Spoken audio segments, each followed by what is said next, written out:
You are listening to Bound by Death's Sorcerer, written by Akumah and voiceover by Sara. Akumah Audiobooks. Chapter 13, The Icy Ambush. Tyler could not, in fact, handle bats. As he ran screaming and flailing, Tyler tried to figure out how it had gone so terribly wrong. As soon as he had fully stepped into the frigid corridor, the stone door had ground shut behind him, leaving him with no choice but to press forward. That was okay, and was to be expected. The dungeon didn't typically leave the choice of retreat back through previously cleared areas, after all. While the bats were clearly awake and aware of his presence, they had remained up on the wooden rafters, and Tyler had even wondered if he might have been able to slip right past them. At first, it seemed to work. But once he was right in the middle of the cluster, they descended all at once, biting and scratching and blasting him with shards of ice. Not to mention their unfathomably high, ear-piercing screeches. So there he was, almost at the junction where the passageway split off to the left and right, and the only thing that had changed was the increasing number of small wounds inflicted upon him. It turned out that it was rather difficult to stab your opponents when they were small, agile, and airborne, even if you weren't panicking. But while Tyler might not be able to handle bats, there was someone else who could.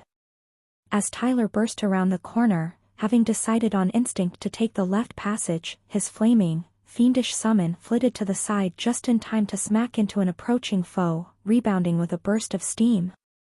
The little ball of crimson fire had been protecting Tyler from the moment the bats first attacked, weaving through the air with staggering agility. Nevertheless, there were far too many of them for it to take on by itself. Tyler knew he needed to change things in some way, but how? To his alarm, he realized that his summon appeared to be weakening. The ambient illumination was dimming, and the little ball of fire was moving slower and less frequently. Cursing, Tyler picked up his pace. He hoped that it couldn't actually die, and he would only have to invest the arcane energy to re-summon it. The fiend collided with another bat, but this time, it was on the opposite side, with the bat between it and Tyler. The resulting burst of rapidly cooling steam propelled the vicious creature straight into Tyler's path, and with a surprising degree of dexterity, given his rapidly numbing fingers, Tyler snatched it out of the air.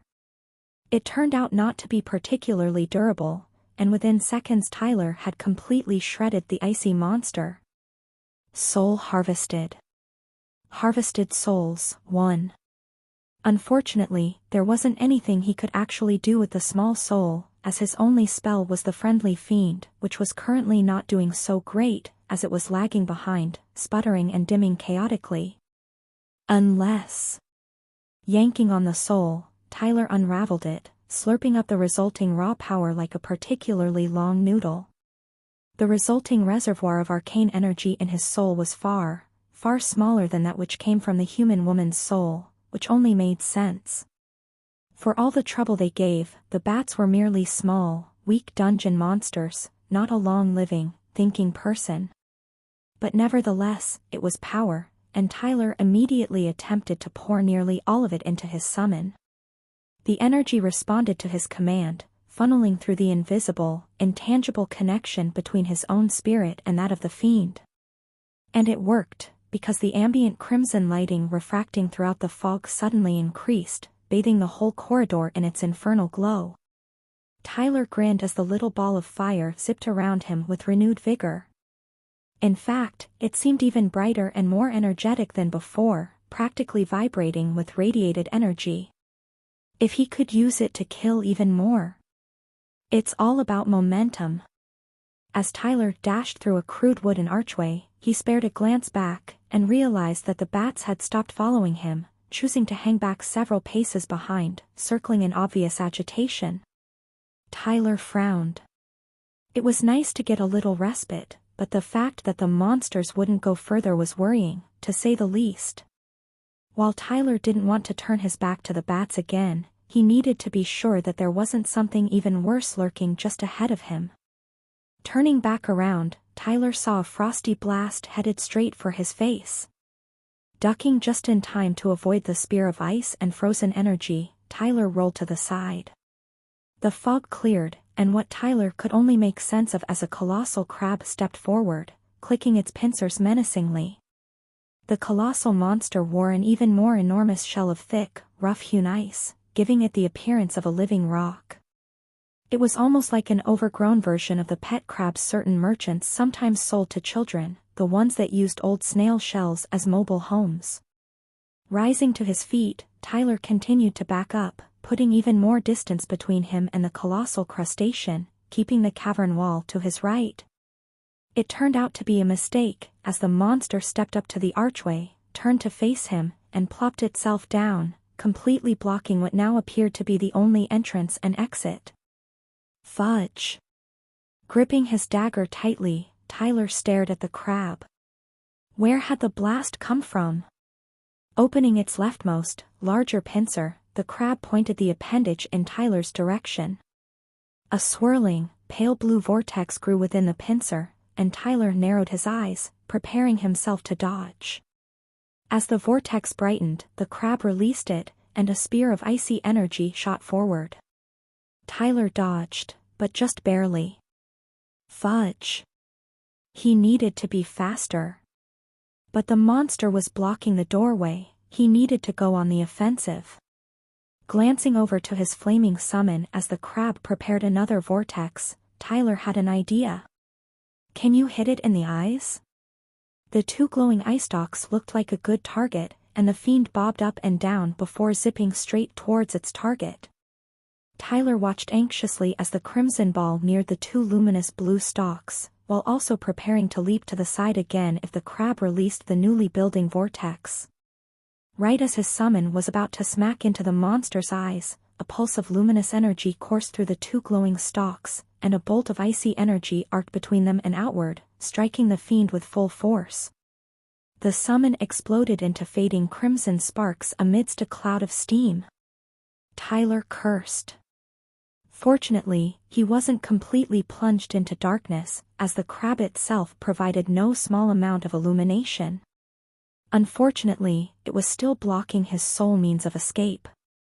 Clutching the dagger, Tyler was about to rush forward himself when the crab pummeled the ground, creating a shockwave of frost and icy spikes.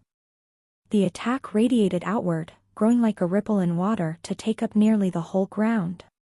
With no other way to avoid it, Tyler prepared to jump. He timed it just perfectly, landing back down with just enough space to avoid being impaled on the wall of spikes. The attack smashed against the cavern walls, dissipating into nothing more than a cloud of frost and snow. But at the same time, the monster was preparing another vortex. Tyler shivered. This isn't going well. Tyler took the same stance he had used to dodge before, but this time, when his opponent finally released the attack, he only just barely shifted to the side while running forward as fast as his numbing legs were able. The spear grazed right by his ear, but Tyler had no time to either be alarmed or to praise his good fortune. Avoid the eyes. He approached closer and closer, coming within just several paces when a surge of luminosity pulsed up the two quivering stalks. Without hesitation, Tyler ducked to the side, avoiding the deadly arc completely as he smacked full body into the colossal icy shell. His dagger glanced off of the monster's armor. Cursing, Tyler tried again, aiming for the join, but without success. He did notice that there was softer flesh closer to where the creature emerged from the shell, but it was at least an arm's length too far away for him to reach. Damn it! Tyler retreated just before the crab pummeled the ground again, releasing another shockwave. Tyler timed his jump correctly again, though he stumbled slightly when he landed. He was growing tired, and just numb from the biting cold as well. And he was running out of ideas. Licking his chapped lips, Tyler exhaled sharply. A thought occurred to him: it would be risky, but he was also pretty much out of options.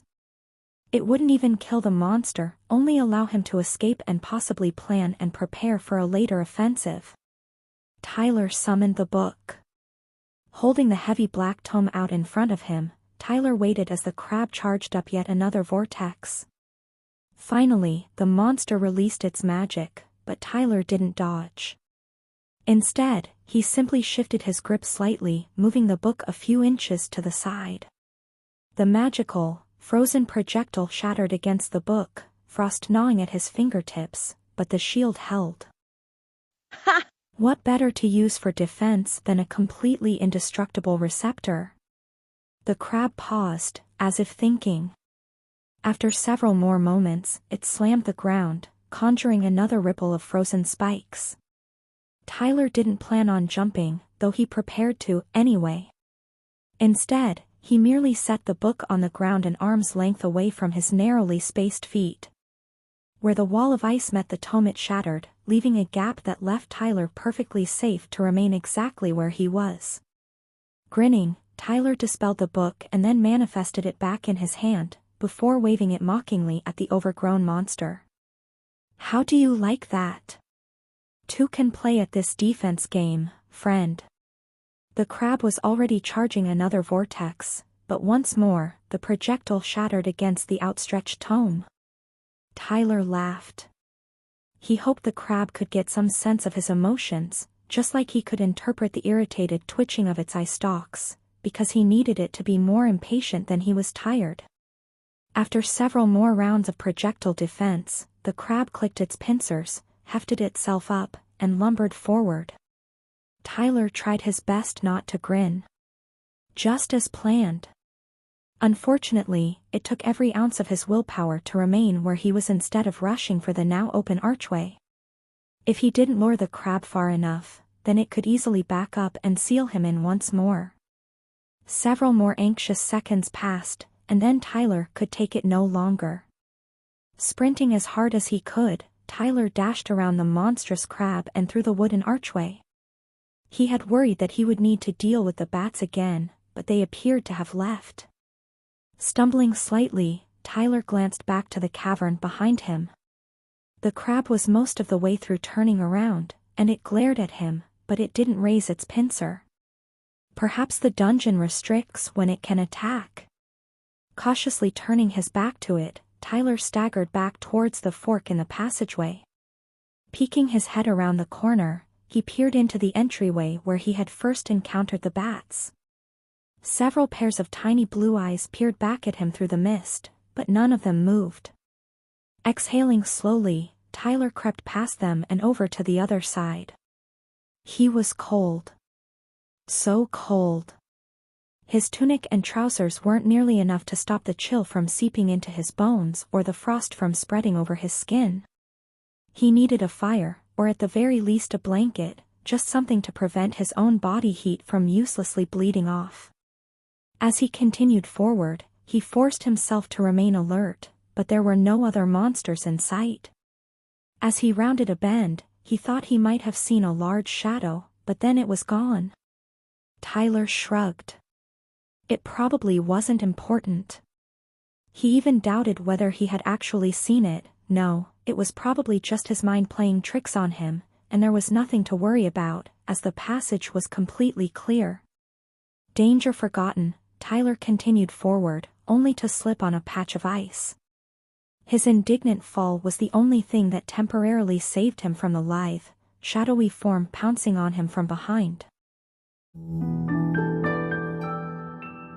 Akumah Audiobooks.